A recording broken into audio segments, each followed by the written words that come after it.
Hello everybody, so for today's book review video, I'm going to be reviewing The Very Hungry Caterpillar by Eric Carle in the Book of Monsters. It's a Lego Nixonite book series. I don't know if it's a series, but I think there's like multiple books surrounding like Nixonites and like the Lego brand. So why don't we just start off with this one?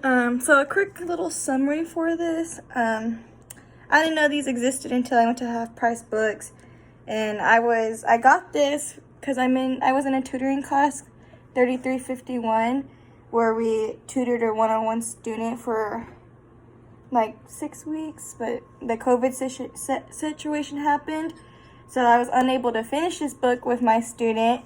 But I thought I would just share it a little bit with y'all because it's a really cool and interesting book to read with students, I think. I would give a good summary of this. It's just like a fantasy kingdom type of world.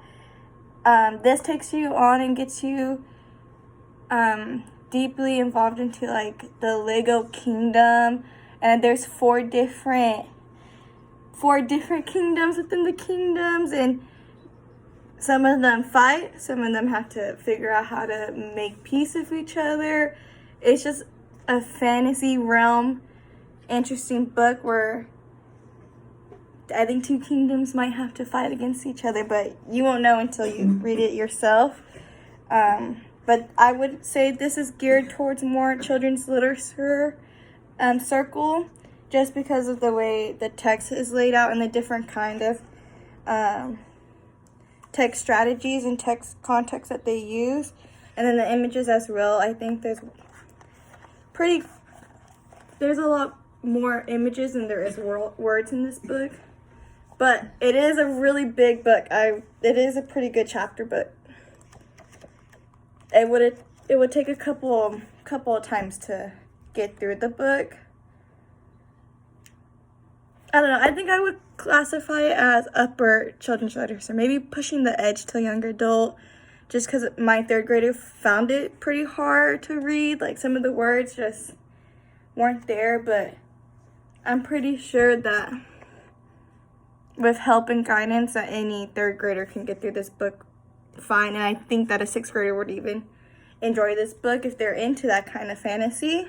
So it's kind of hard really to pick what kind of category you want this in, but just from the amount of pictures in it and the way that the text is read and the text is laid out, I would say it was geared more for children's literature, pushing the young adult, the little upper age right there.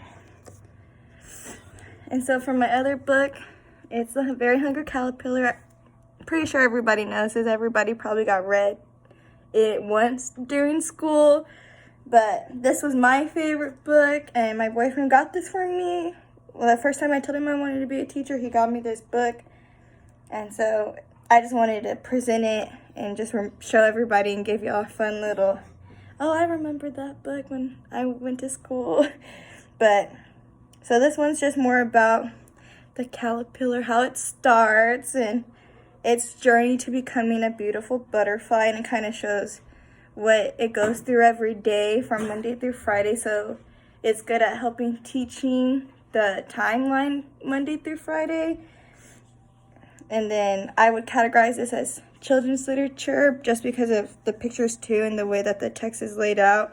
You could tell how the pages are different, and I feel like that's just to keep the younger students invested and interested in wanting to read more.